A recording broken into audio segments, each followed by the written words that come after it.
تو یہ تاثر، اور پھر اس سے یہ تاثر پختہ ہو جائے گا کہ پی ٹی آئی کے لوگ خون خرابہ چاہتے ہیں، اس لیے انہوں نے 27 کے جلسے کا اعلان کیا، اور فواد چودھری صاحب سمیت بہت سارے وزراء یہ کہتے رہے کہ کون بھائی کلال وہاں سے گزر کے جائے گا اور انڈے ٹماٹر کھائے گا، اور بلا بلا بلا.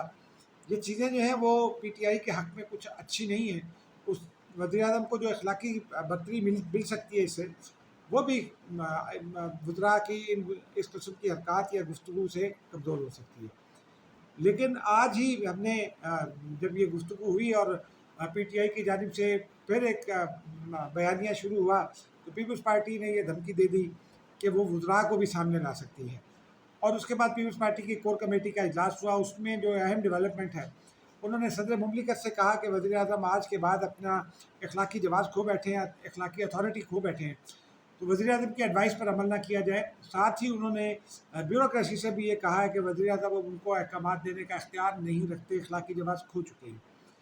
تو یہ معاملات ناظرین آگے چل کر اور گرما گرمی اختیار کریں گے، کیونکہ پی ڈی ایم اور پیپلز پارٹی کی جانب سے بلاول بھٹو زرداری نے گزشتہ روز ہی ٹویٹ کے ذریعے یہ اعلان کیا تھا کہ ارکان کی زندگیوں کو، ان کے خاندانوں کو اور ان کی آزادیوں کو خطرہ ہے، اور پیپلز پارٹی اور پی ڈی ایم جتنا بھی ہو سکے گا ان کا تحفظ کرے گی. اور پھر انہوں نے یہ بھی کہا کہ چند بولے ہیں چند اور بولیں گے. اب چند اور کب بولیں گے یہ دیکھنا پڑے گا. تاہم یہ کوئی ون ون سچویشن نہیں ہے. پوزیشن بھی اس وقت خاصی دباؤ میں ہے، عوام کا وہ دباؤ، پی ٹی آئی کے حامیوں کا دباؤ. لیکن ناظرین جو ہم نے شہباز شریف صاحب کے حوالے سے آپ کو بات کی تھی، اور پھر شیخ رشید صاحب کی بات کی. شیخ رشید صاحب نے اس دوران میں یہ مشورہ دے دیا کہ سندھ میں گورنر راج لگا دیا جائے، اور انہوں نے کہا میں کنوینسڈ ہوں، میں نے آئینی دفعات دیکھ لی ہیں. شہباز شریف صاحب کے حوالے سے انہوں نے ٹویٹ بھی کیا کہ جب شہباز شریف کی حکومت تھی تو اس وقت پیپلز پارٹی نے لگایا تھا گورنر راج پنجاب میں. آپ کو یاد ہوگا اس وقت 2010 کی غالباً بات ہے یا 2011 کی، کہ سپریم کورٹ میں جسٹس عبدالربیع ڈوگر کے فیصلے کے نتیجے میں شہباز شریف صاحب وزارت تعالیٰ کھو بیٹھے تھے. وہ ایک نشست سے وہ وزیر اعلیٰ تھے، اور دوسری نشست سے انہوں نے الیکشن لڑا، اور پھر جب الیکشن لڑا تو اس کا حلف اٹھا لیا. تو قانون یہ کہتا ہے کہ جب آپ حلف اٹھا لیں تو پچھلی نشست سیز ہو جاتی ہے، اور اس نشست سے آپ کے پاس جو بھی عہدہ ہوتا ہے وہ ختم ہو جاتا ہے. تو بہرحال اس کے بعد اور یہ وہ ٹائم تھا جب نواز شریف صاحب لانگ مارچ بھی کر رہے تھے. پنجاب میں گورنر راج لگانا پڑا کیونکہ ایک ویکیوم کریٹ ہو جائے تو صوبے میں ویکیوم کو چھوڑا نہیں جا سکتا. وفاق میں بھی ایسا ہی ہوتا ہے کہ اگر پرائم منسٹر نہ رہے، حکومت ٹوٹ جائے، تو اختیار خود بخود صدر مملکت کو منتقل ہو جاتا ہے. صوبے میں صدر کو یہ منتقل کرنا پڑتا ہے. تو یہ فرق ہے، شیخ رشید صاحب کے سمجھنے کی بات ہے. جہاں تک گورنر راج کی بات ہے ناظرین، اس میں دو چیزیں بڑی اہم ہیں. ایک تو آرٹیکل 230 کے بعد ایمرجنسی اور گورنر رول کے شروع ہوتے ہیں، اور پھر آخری 237 ہے غالباً، وہ فائنینشیل ایمرجنسی سے متعلق ہے وہ آرٹیکل. اب اس کی بڑی شرائط ہے. مثلا اگر آپ نے ایمرجنسی لگانی ہو، صدر مملکت اگر یہ کنونس ہو جاتا ہے کہ ملک میں حالات ایسے ہیں کہ ایمرجنسی لگانی پڑے گی اور عوام کے بنیادی حقوق معطل کرنا پڑیں گے، تو پھر وہ آرٹیکل 233 اور پھر 234 کی کچھ دفعات کو انووک کر سکتے ہیں اور ایمرجنسی لگا سکتے ہیں. ایمرجنسی لگانے سے بنیادی حقوق معطل ہو جاتے ہیں، عدالتوں کے اختیارات سلب ہو جاتے ہیں، کوئی عدالت ایمرجنسی کے معاملات سن نہیں سکتی. لیکن پاکستان میں ایسا ہوتا بھی رہا ہے کہ پاکستان میں عدالتیں سن کر اور اس قسم کے معاملات کو جو ہے وہ رد کر چکی ہیں ماضی میں. اب وہ ایمرجنسی کے حالات نہیں ہیں پاکستان میں.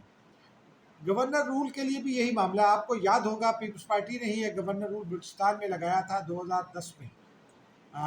گیلانی صاحب اس وقت وزیر اعظم تھے اور ہزارہ برادری پر حملے ہو رہے تھے، اور رئیسانی صاحب اس کا تدارک نہیں کر پا رہے تھے، نواب اسلم رئیسانی جو وزیر اعلیٰ تھے پیپلز پارٹی کے.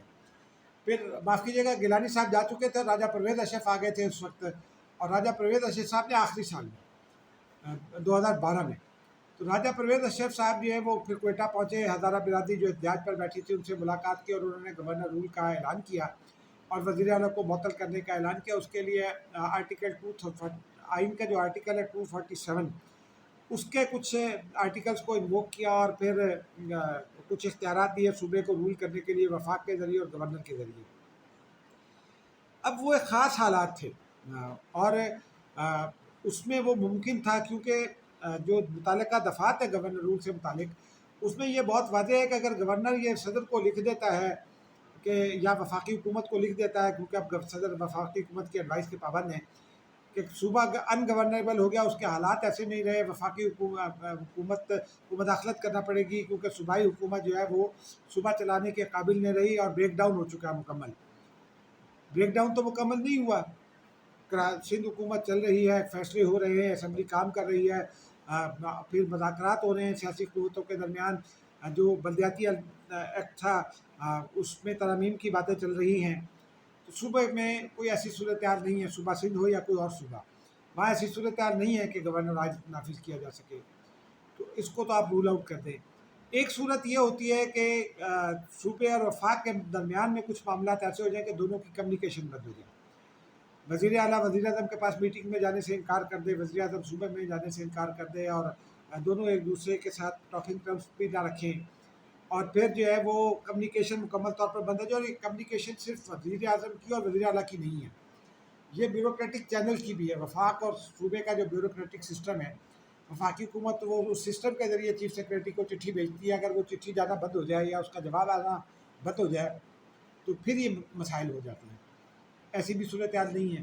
ابھی چند روز پہلے ہی ایک میٹنگ ہوئی تھی جس میں وزیر اعلیٰ سندھ شریک ہوئے تھے، اور وفاق اور صوبے کے درمیان روز چٹھیاں چلتی ہیں، ان کے جواب آتے ہیں، سوالات ہوتے ہیں، تو وہ بھی وہاں بھی بریک ڈاؤن نہیں ہوا۔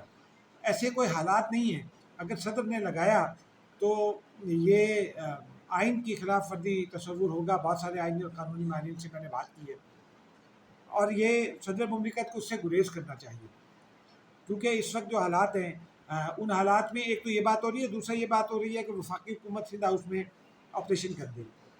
اب سندھ ہاؤس ہو یا پنجاب ہاؤس یا کوئی اور ہاؤس، وہ صوبائی ایکٹ کے تحت اسلام آباد میں بنائے گئے ہیں، سی ڈی اے کے ایکٹ میں بھی کور ہیں۔ ان ایکٹس کے تحت تمام انتظامات صوبے کے پاس ہیں، جس کا بھی وہ ہاؤس ہے وہ اسی کی ملکیت اور اسی کی جو ہے وہ باؤنڈری تصور ہوتا ہے۔ اس میں وفاق کی پولیس مداخلت نہیں کر سکتی، وفاقی حکومت کی پولیس۔ اگر یہ مداخلت کی تو صوبائی خود مختاری پر حملہ تصور ہوگا۔ تو ان حالات کی وجہ سے یہ بہت مشکل دکھ رہا ہے کہ گورنر رول لگایا جائے، لیکن پی ٹی آئی کی حکومت ہے، کچھ بھی کر سکتی ہے۔ اور ماضی میں ہم نے دیکھا ہے جسٹس فائز عیسیٰ سے لے کر اور این ایف سی تک میں کہ صدر مملکت نے بہت ساری جگہوں پر آئین اور قانون میں درج جو دفعات تھی ان کی خلاف ورزی کی۔ کل ہی وزیر اعظم کو نوٹس کیا ہے الیکشن کمیشن نے، اور آج ایک پٹیشن بھی اسلام آباد ہائی کورٹ میں گئی۔ تو یہ چیزیں ہیں، بدقسمتی سے ہمارے ہاں آئین اور قانون بڑے وکٹم ہیں۔ ناظرین، اب آتے ہیں خبر کی جانب۔ اطلاعات یہ ہیں کہ ایک ایفرٹ یہ شروع ہو گئی ہے کہ وزیر اعظم استعفیٰ دے دیں۔ ایک سینئر وفاقی وزیر کے بارے میں کہا جا رہا ہے کہ انہوں نے چند اہم شخصیات سے، طاقتور شخصیات سے ملاقات کی اور پیچ اپ کرانے کی کوشش کی، تو یہ شرط دی گئی ہے، یہ شرط رکھی گئی ہے کہ وزیر اعظم استعفیٰ دیں اور 27 کا جلسہ منسوخ کریں، کیونکہ وزیر اعظم اگر 27 کا جلسہ منسوخ کریں گے تو مولانا فضل الرحمان اور پی ڈی ایم بھی اپنی کال واپس لیں گے۔ اب ان مذاکرات اور پھر بات آگے چلے گی۔ اب یہ بات آگے چلتی ہے یا نہیں، اس کی بنیادی شرط آپ کو بتا دی، اور وہ بنیادی شرط جو ہے وہ اگر اس پر عمل ہوتا ہے تو پھر ہی بات آگے چل سکے گی، ورنہ جی کا جانا ٹھہر گیا ہے، صبح گیا یا شام گیا۔ ناظرین، مجھے اجازت دیجیے، اب تک کے لیے اتنا ہی، خدا حافظ۔